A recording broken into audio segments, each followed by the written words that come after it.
Stephanie Sweat Lachelt up guns met Lacatla will witgui. Skim Gisboot Wadatni. Prince Rupert will scare. Luamp Scare Toix at Nisam. My name is Stephanie Stevens, and I'm from Metlakatla in Greenville.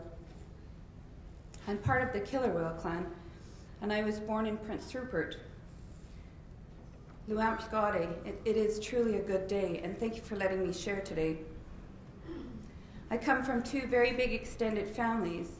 On my mother's side, I have 4 aunties, 3 uncles, 17 cousins, and lots of little cousins. My mother is Tsimshian, and my mother is the core of who I am today. And I had to share this little point because my mom always has goals. She always sets goals, and when she meets them, she sets new ones. And she said, Stephanie, before I'm 60, I want to graduate from UNBC with my Bachelor of Commerce. And on May 28th, my mom will graduate with her Bachelor of Commerce. Yeah. And her birthday is on June 15th.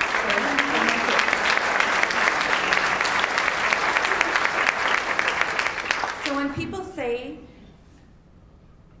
say I feel too old, you're never too old to go back to school. My father is Niska and also comes from a big extended family. I have 2 brothers, one older and one younger. I grew up in the city of Prince Rupert. To us, we call it the city of rain.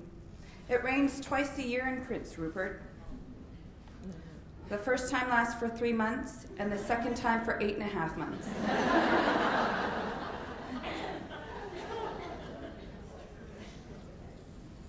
So growing up wasn't always easy being a First Nations person. I remember hearing several times that it wasn't in my cards or it just wasn't for me. I also remember getting kicked out of classrooms because the stuff that was in the textbook wasn't real, and I said it wasn't real, and I would get kicked out of classroom. So I knew at a very young age that I would be a teacher. And I had a little brother, and sometimes I bossed him a lot, so other people said, Stephanie, you're going to be a good teacher. So I went to UBC, and I took the night tab program. And the last year of my program, my grandfather got sick with cancer. And I wanted to quit because I wanted to be in Prince Rupert. I wanted to be with my family. And my grandmother said, no, this is what you have to do. This is what you need to do to survive in both worlds. This is what you need to do to be successful. So I stayed and I graduated. My educational journey took me to Bella Bella, Chehalis, Ditidot, and now the Nanaimo School District as a kindergarten teacher in the morning and a secondary teacher in the afternoon. Who does that? I say it's the best of both worlds because I have them coming in, and when they leave, I have them going out. So it's kind of, it's a complete circle. When I decided to teach in all the variety of different First Nations communities, I thought, wow, people say they want to travel overseas. People say, oh, this is where I'm going to go teach. And I said, well, I want to teach in my backyard. Because alone in BC, there's over 25 language-speaking First Nations communities. That's a lot. And in each of those communities, they have taught me so many things about life. So I say to you, explore what's in your backyard, really see what's there, make connections, build relationships. Anyhow, where I am today, well, like Judy was saying, I'm graduating June 1st, 3 days after my mom with my Master's of Education.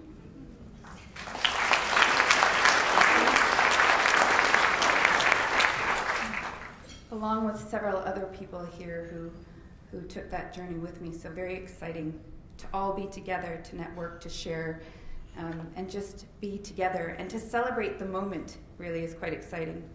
So my learning intention for you today is I'm going to tell you a story, and I want you to see how it connects to this year's theme of network learning. Yesterday, Linda and Judy talked about how it would take for learners to not only own their learning, but to walk across the stage with dignity, purpose, and options. So what will it take? How do we keep up when technology continues to grow in speeds faster than we can imagine? The 21st century learners live in new knowledge, unimaginable, even compared to a few years ago. These new learners are the net-geners, and they're transforming our culture faster than we know it.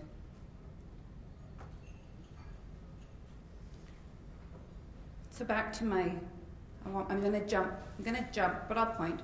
So I bet you're wondering why I used the Olympic torch and why I'm wearing the gear.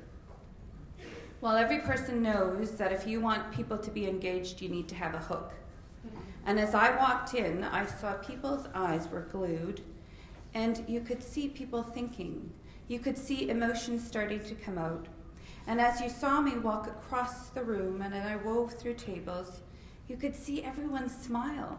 Everyone starts to light up. And is that not engagement? Hence, I was looking for a hook.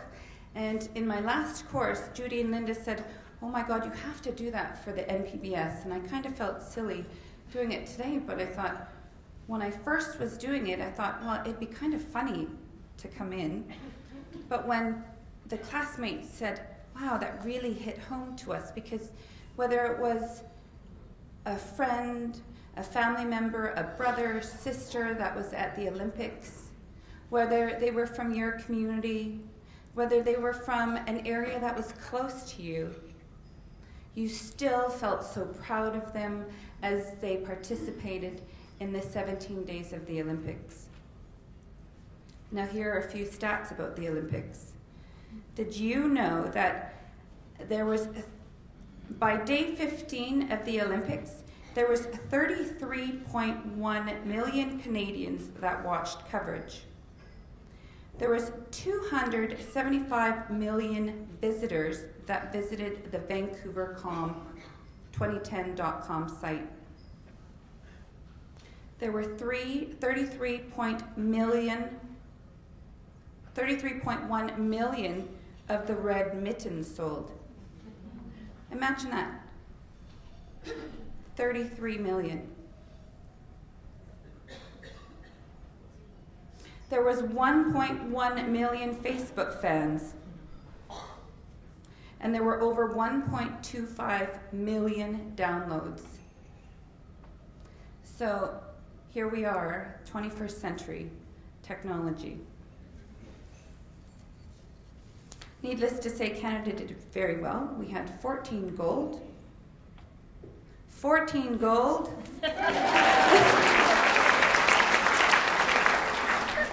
7 silver, 5 bronze, for a total of 26 medals. Like my auntie last year, I forgot to push the button on my PowerPoint. So the first button you see is a map of the First Nations communities in BC. Take a look, see where you're located. I am Tsimshian and Niska.